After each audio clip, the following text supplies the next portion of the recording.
Eu sou o André Castilho, estamos aqui no acampamento MPC em Macacos, Minas Gerais. Um acampamento histórico que foi de 1983. O acampamento é 85, 40 anos agora. O acampamento também está fazendo 40? Não, o acampamento é 83, isso, desculpa. 83, isso, 83 foi... Mas 2 anos depois da inauguração do acampamento, começou o Som do Céu Primeiro aqui no Som do MPC Céu, Brasil. exatamente. No acampamento MPC Isso. da Mocidade para Cristo no Brasil, né? MPC Brasil, que é uma organização que já tem mais de 70 anos, né? O 1952 que chegou. Chegou no Brasil em 52 e 45 nos Estados Unidos e 52 no Brasil. Já então muito tempo. Recente. Muito recente não, com muita história, com muita experiência. É recente se comparar com a história do cristianismo, né? Mas filhotinho caçula, né? Pois é. A rádio, a RTM ainda é mais recente, que é de 70 no Brasil. Mas eu estou muito feliz de estar aqui com o Carlinhos Veiga. A gente tem conversado muito, eu tenho trocado muita figurinha, muita ideia. A gente, se Deus quiser, tem projeto com a rádio aí, mas eu estou muito feliz porque eu ouvia falar muito no Som do Céu, no Carlinhos Veiga, a banda que ele fundou, né, o grupo que ele ajudou a fundar, que é o Expresso Luz. Mas o Som do Céu está fazendo 40 anos, só que não é só o Som do Céu que está fazendo 40 anos. O Carlinhos Veiga está fazendo 40 anos de ministério. O que eu tenho de idade, ele tem de ministério. Então, assim, é uma responsabilidade para mim muito grande estar aqui para conversar contigo.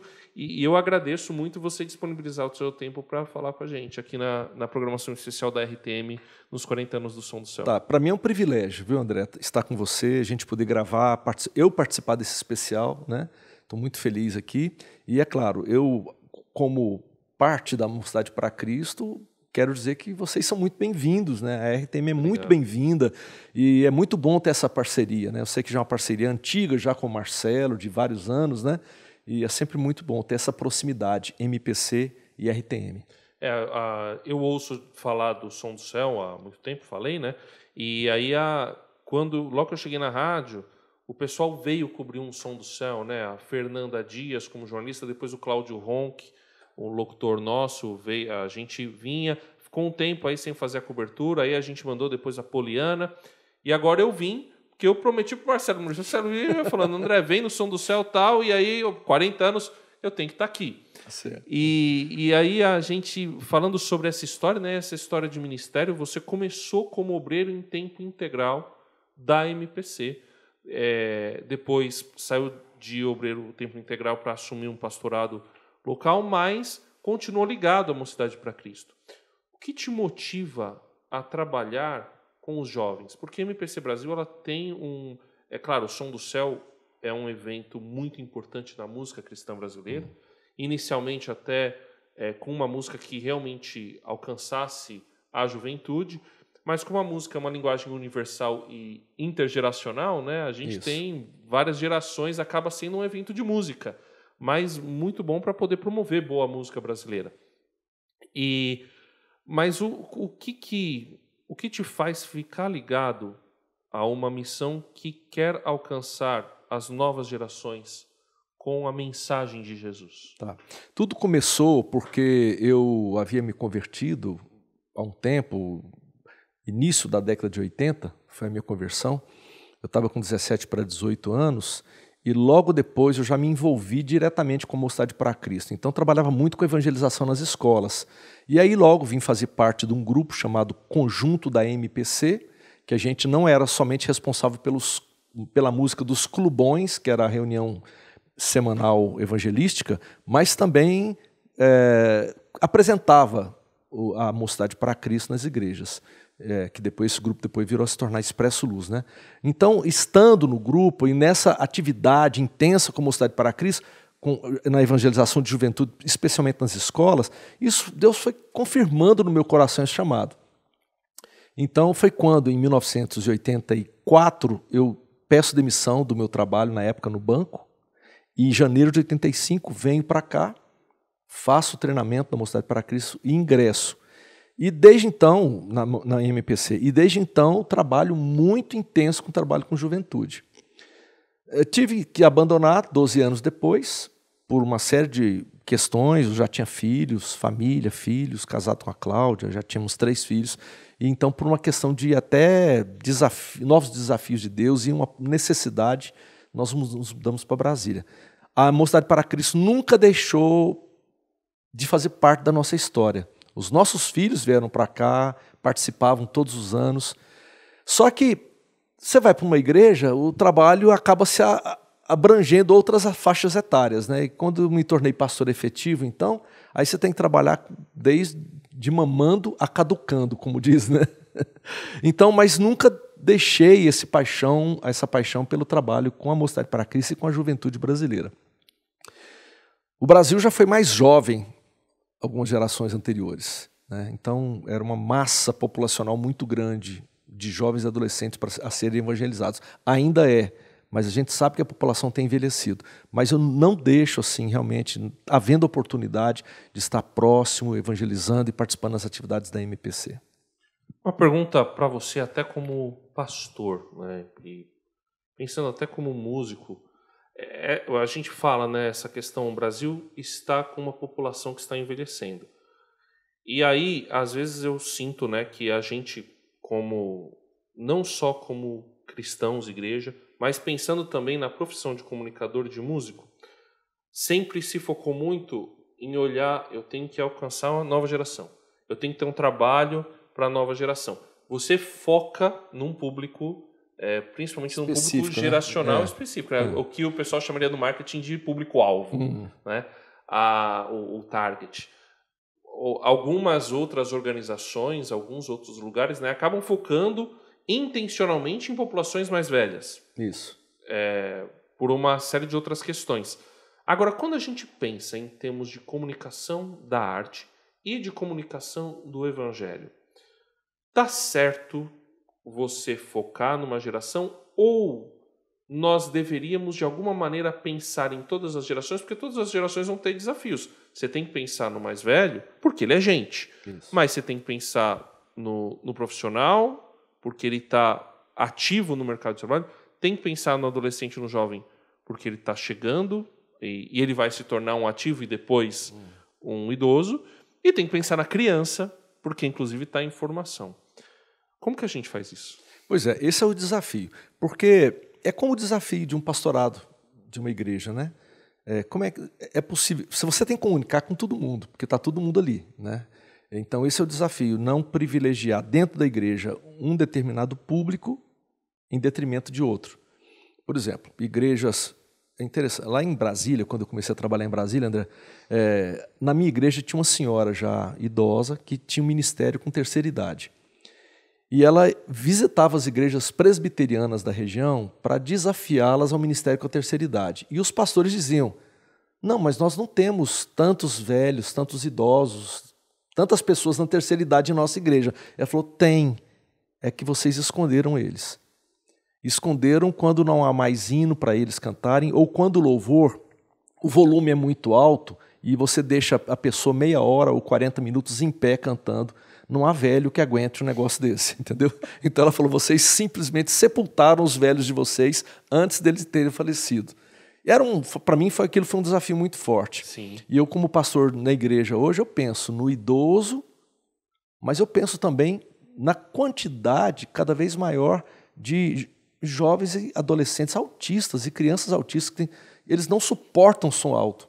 Então, como é que você consegue trabalhar a igreja na área da música e da mensagem de tal forma que você consiga atingir e abranger o maior número possível de pessoas? Esse é um desafio pastoral para mim. Indo para a música agora, eu entendo que a música que eu escolhi fazer, que é um chamado, é uma vocação, que tem vínculos com a cultura brasileira, eu sei que alguns grupos, nem vou dizer em termos de faixa etária, sim, mas algumas pessoas vão preferir ouvir outro tipo de música do que a música brasileira. A gente poderia usar o termo área de interesse, talvez. Talvez, que mescla um pouco. A gente mesmo aqui ontem assistiu 2 artistas nacionalmente conhecidos que cantam música brasileira e que são, assim, amados por boa parte da população, mas tem gente que nem sabe quem são, desconhecem, porque não são pessoas que se interessam por esse tipo de música brasileira, que está ligado ao Clube da Esquina aqui de Minas Gerais. Então, acho que também a mesma coisa acontece na igreja. Eu acho que nós temos que ter espaço para todo tipo, diversidade de música, de músicos, para alcançar o maior número possível de pessoas com o evangelho, e cada um vai trabalhar dentro de determinados grupos específicos. Agora, dentro da igreja, a gente tem que pensar de uma forma mais abrangente, que possa atender a todos. É a minha forma de... Louvor e adoração, para mim, é uma coisa. Música para as pessoas, evangelística, ou até comunicando o evangelho para o público fora da igreja, ou até mesmo para o povo da igreja, mas que não esteja vinculado diretamente à questão litúrgica, é outra coisa, ao meu ver. Sim, sim. Você separa, então, aquela música que a gente tem um termo, né, a música congregacional, ou seja, Isso. para a congregação, para a comunidade de fé, né, que vai... E aí vai cantar famílias, na verdade, né? Vão cantar, pelo menos em boa parte das igrejas, talvez a média das igrejas, você tem várias gerações. Isso. Você tem lá idosos, você vai ter pessoas mais velhas, vai ter jovens profissionais com suas crianças, com seus filhos, adolescentes, jovens, preferencialmente até a gente quer que seja assim, né? Você tenha várias gerações, e aí você tem esse louvor que vai tentar, de alguma maneira, alcançar esse público médio. Você tem aquela música para que as pessoas se sintam à vontade para poder adorar a Deus. E além né? do mais, a própria temática, né?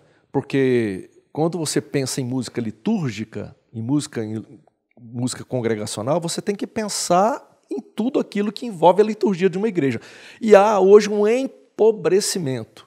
Você chega no período do ano, agora, com Páscoa, você não tem tantas músicas para a Páscoa, você não tem músicas para a ascensão de Cristo, privilegiando, estou falando toda a questão do calendário litúrgico. Processo, né? Do calendário litúrgico. Você não tem músicas hoje atuais para batismo, profissão de fé, que possa servir no culto. Sabe aquelas... Aí a gente tem que recorrer ao velho inário, porque lá tem tudo. Lá tem tudo. Mas fora do inário, hoje, não tem praticamente quase nada. Música para Natal, até na nossa igreja a gente vai cantar, a gente canta... Nas estrelas vejo a sua mão. E essa música não é de Natal, ela só fala assim, eu sei o sentido do Natal. E porque tem uma frase e as pessoas acham que é uma música natalina. E não porque não tem outras para cantar, entendeu? Então eu acho assim que nós temos que pensar músicas que atendam a igreja nesse todo que envolve a questão litúrgica da igreja. Está faltando, acho que a gente tem que trabalhar mais nessa área também, né? Mas eu acho que essa música é uma música específica, como você disse, que abrange todo mundo e que tem toda essa temática. E tem a outra música, que é uma música que a gente vai comunicar o evangelho com as pessoas de fora e às vezes até dentro da igreja, ou falar de outras questões ligadas à fé, edificação também, mas de uma forma que aí você vai trabalhar músicas para jovem, para adolescente, sabe? Eu entendo assim. Sim. Vou separar um pouco os assuntos aqui. Voltando a falar um pouquinho dessa música congregacional, que você citou bem, né? Os inários, tanto Novo Cântico Presbiteriano, Cantor Cristão Inário para Culto Cristão Batista, Harpa Cristã do Assembleia de Deus e outros inários, né? Aliás, tem vários inários, né? Vários. Tem salmos e hinos também, sim, outro que é utilizado. Eles... Aí eu não vou saber tanto dos outros, mas eu sei que nos batistas, tanto Cantor Cristão quanto Inário para o Culto Cristão, há divisão temática, inclusive. Né? Então você tem aqueles que são... tem uma coletânea de hinos pensando nas crianças, tem coletâneas de hinos pensando na Páscoa, no batismo... Na invocação, no prelúdio do culto, despedida do culto, o momento ali da confissão. Tem tudo ali. Está tudo ali. E aí, a gente olhando, né, tudo isso daí, e como realmente isso acabou, essa preocupação acabou se perdendo. E aí eu vou fazer uma pergunta, espero que a gente continue com a audiência firme aí, porque eu conhecendo, já tendo ouvido você falar, e conhecendo o clima aqui, é inevitável a gente dizer que houve um movimento de mercado e que, em parte, é responsável por isso, né? Porque o mercado ele não está interessado na liturgia, na didática para a comunidade. Ele está interessado em divulgar uma música que vai sustentar o trabalho, né, a máquina. Isso. Agora, a gente vai precisar pensar em outra direção. Como é que faz isso sem brigar? Esse é o desafio. Eu acho até que antes do mercado a gente tem que pensar que houve também um empobrecimento na questão litúrgica. Teve um tempo que você falar assim, liturgia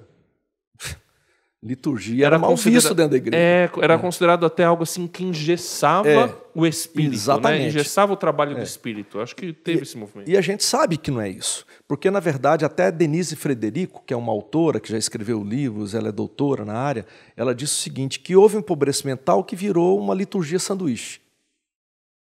Música, mensagem, música. E muitas vezes a música não tinha conexão com a mensagem.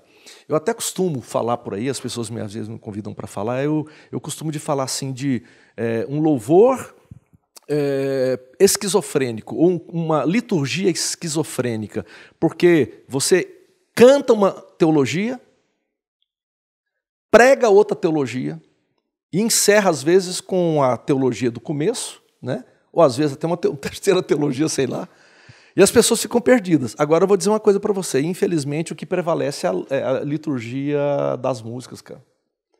Porque o pessoal vai cantar isso durante a semana, e aí entra o mercado, né, que empurra as músicas goela abaixo, e essa liturgia vai prevalecer, e muitas vezes as igrejas, o pastor está se esforçando para poder pregar e trazer as pessoas para uma teologia saudável, mas as pessoas parecem que estão vivendo um outro mundo, esse outro mundo dessa música que está desvinculado dessa teologia. Eu acho que isso tem um pouco a ver porque as igrejas históricas, algumas delas, não vou dizer todas, elas negligenciaram a música num período da história. Disseram que isso é coisa para jovem, entendeu? E aí, as neopentecostais, as pentecostais privilegiaram a música. Então é por isso que você canta teologia neopentecostal, depois quer pregar uma mensagem reformada, e depois termina com uma teologia pentecostal, neopentecostal, fica um culto esquizofrênico. Então nós precisamos de autores que possam trabalhar temática. A gente tem sido um esforço em nossa igreja em lançar canções que a gente cante o que a gente prega. Eu acho que esse é um esforço que a gente tem feito, pelo menos em nossa comunidade local, cada vez maior. É um esforço que todos nós precisamos fazer para poder, nas pregações, pelo menos, né, nas mensagens, e em toda a liturgia, poder também educar. Agora, acho que liturgia, se eu posso também fazer uma pergunta para já ir para outra parte, que seria a comunicação do Evangelho. Eu entendo que na história cristã, o propósito da liturgia foi justamente comunicar o Evangelho. Não só a partir da prédica, né, da mensagem, da pregação, mas também a forma do culto, e até falando da tradição mais antiga, da missa, do serviço, né, da celebração, a forma comunicava o Evangelho. Não sei se isso tem a ver. E talvez um movimento que aconteceu foi de, entendendo que aquela forma havia ficado, ultrapassada para a sociedade, acabou destruindo a forma. Exatamente. Para tentar comunicar com a nova sociedade, enquanto que talvez o movimento que deva ser feito é você reconstruir a forma, readequar a forma, sem abandoná-la, mas para que a forma possa comunicar para a sociedade, continuar que a celebração continue comunicando com a sociedade. Faz sentido isso? Faz, para mim, total, porque o que é liturgia? Se você vai pegar, a liturgia tem a ver, como você já me disse muito bem, a questão do serviço, e é um serviço que nós prestamos todos em adoração a Deus. Então não é uma coisa que alguém impõe sobre os demais, mas é uma coisa que todos prestam em respeito, em louvor a Deus. Porque a liturgia envolve todo mundo. Ninguém vai a um culto para assistir um culto. Eu acho que as pessoas hoje vão ao culto para assistir ao culto, especialmente depois do evento da pandemia, em que as pessoas começaram a assistir pela televisão, né?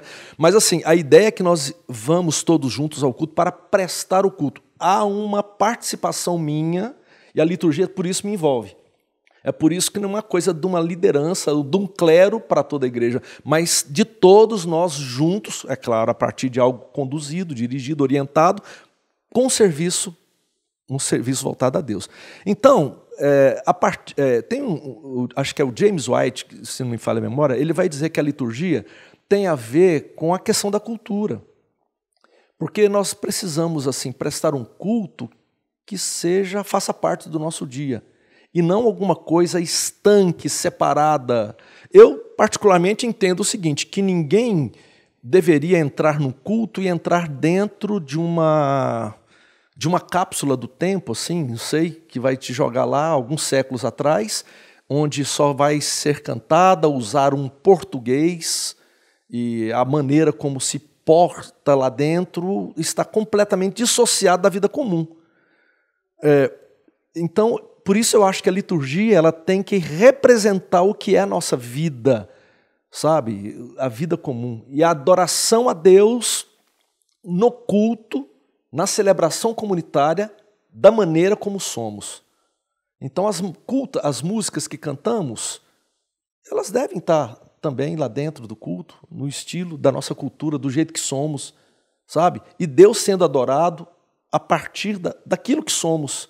Então, para mim, a liturgia ela tem isso, ela tem essa questão de todos nós, e ela deve representar a nossa visão assim sobre o todo. E entrando para a comunicação que vai sair deste ambiente, mas eu achei muito legal, né? Porque quando você faz essa ponte com a sociedade, claro, de uma maneira entendendo quando a gente fala dessa ponte com a sociedade, né? A gente não está falando que vai, porque muita gente se preocupa, né? Mundanizar o culto. Exatamente. Não é isso. Né? É você fazer o diálogo, talvez seja a melhor expressão, para não ficar um negócio completamente alienígena, né? Para uma pessoa que entra lá e realmente se sente numa cápsula do tempo. Agora tem esse movimento para fora e que aí você vai buscar os elementos culturais e entrar na cultura com o evangelho, certo? Como Sim. que é isso? Como que você faz isso? Mantendo a sua santidade, a sua convicção pessoal a respeito daquilo que você crê. Aí eu preciso resgatar um pouco da minha história, porque a minha conversão, como ela se deu lá para 17, para 18 anos de idade, então eu vivi boa parte aí, vivi a minha adolescência toda e início da minha juventude, inclusive a música já fazia parte, eu já estava começando a tocar nessa época em bares com um tio meu, toquei pouco, mas cheguei a tocar com ele. E aí eu vim para a igreja, e quando eu cheguei na igreja eu vi uma coisa completamente diferente de tudo que eu havia aprendido. Até os acordes que eu usava lá fora, na igreja, soavam estranhos, porque eram dissonantes. As pessoas não gostavam de tétrades, por exemplo, eles queriam uma tríades assim, mais básicas, ou seja, acordes formados de 3 notas, né? E não de 4, uma dissonância, uma 7ª nona, uma 13ª, uma 11ª, não sei. Então, soava, as pessoas, essa música está estranha, não é assim não, ouça aqui. E botava o Luiz de Carvalho para eu ouvir com as tétrades, com as tríades, melhor dizendo. Então, isso aconteceu na época. Então, foi um choque para mim. Beleza, fui me adaptando à igreja, até que eu fui percebendo que, na verdade, eu não deveria ter jogado fora tudo aquilo que Deus já havia me dado. Mas eu deveria agora dar um novo destino a tudo que eu já tinha havia recebido de Deus, porque foi Ele que havia me dado. Agora eu deveria fazer de tal forma que Ele fosse glorificado. Então, a minha forma como eu entendi a música que eu recebi dos meus pais, dos meus avós, dos meus amigos, a influência do Clube da Esquina, como a gente está falando bastante aqui esses dias, né? Toda essa influência, eu entendi que eu poderia resgatar isso para a glória de Deus a partir daquilo que eu faria, entendeu? Então não era jogar tudo isso na lata de lixo, mas ao contrário, tornar isso uma redenção mesmo, cultural da música. Assim como Deus redimiu a mim, eu entendo que o Senhor queria redimir toda a cultura, assim, sabe? Entendo que é assim. Então, esse tem sido o meu desafio desde então, né? Fazer uma música que possa comunicar tanto com a igreja quanto fora, e muitas vezes eu gosto muito de usar a linguagem, o estilo de Jesus das parábolas. em que você não fala diretamente aquela mensagem, você não é um evangelho explícito, mas você conta uma história ou utiliza de metáforas para comunicar coisas do reino. E por que é bom fazer isso? Porque eu lembro que Jesus contava a história, por exemplo, o semeador saiu a semear, ele lançou sementes aqui, aquilo, as parábolas são exatamente isso, né? Para um bom entendedor, um pinga é letra, para o mau entendedor, a cruz um X é uma cruz torta, né? É isso que diz o ditado. O que eu entendo, então, é que Jesus pregava, trazia aquelas mensagens, e aquela mensagem era a mensagem do reino, e que em alguns corações aquele negócio explodia, iluminava, e para outros não passava de uma bela historinha. Jesus utilizou desse recurso. Sim. Tanto que os discípulos mesmo chegavam para ele e Senhor, explica aquele negócio que o senhor contou ali agora, que nós não entendemos ainda. E Jesus, às vezes, precisava gastar tempo explicando. A música, para mim, eu utilizo nessa forma. E com essa música metafórica ou parabólica, eu tenho ido para festivais, eu tenho ido para lugares onde normalmente o evangelho não chega. E já me perguntaram uma vez, eu acho que o cara era um crente assim que estava meio desviado. Eu participando do festival e essa música minha foi premiada. Sim. E ele pegou e me perguntou depois na entrevista, mas você está falando do evangelho? Eu falei, também. Porque essa música, ela carrega o evangelho que transformou a minha vida. E esse cara percebeu, entendeu? E é interessante, alguns percebem, outros não. Mas fica uma boa história para quem não percebe. Sim, sim. E os valores estão lá, né? Estão lá. E a palavra de Deus está lá, né? De alguma forma, né? Algo que tem me chamado muita atenção nessa questão da cultura, né? Saindo um pouquinho da música, né? Mas pensando na arte. E hoje você tem um movimento... Até vou precisar falar em off com o Carlinhos sobre isso, que eu sei que vai interessá-lo. Está tendo um movimento de ficção cristã interessante. muito grande, principalmente voltado à fantasia, à ficção científica, a ficção assim, na sua forma mais fantástica. Diz literatura e cinema também? Sim, principalmente literatura, por enquanto, cristã. E a gente... E isso vai muito no que você falou, né, do uso da metáfora, como maneira, ok, eu estou contando uma história, mas ela está comunicando algo, está expressando algo de dentro de mim, e esse algo de dentro de mim que foi transformado pelo Evangelho. Alguns... C.S. Lewis, Tolkien, acho que eles sacaram essa ideia de Jesus, né? Exatamente. Né? Eles contaram, inclusive, até C.S. Lewis um pouco mais intencional do que Tolkien, né? Mas Tolkien também, ele fala, né? Eu queria contar uma história, mas no fim das contas ela se tornou fundamentalmente cristã, porque ele era um cristão convicto. Não tem jeito a gente negar, né, o que a gente é. E eu acho que uma coisa que seria importante fomentar é fomentar a produção artística pelos cristãos, independente... Vou falar um negócio aqui, se eu falar uma heresia, você me ajuda a corrigir.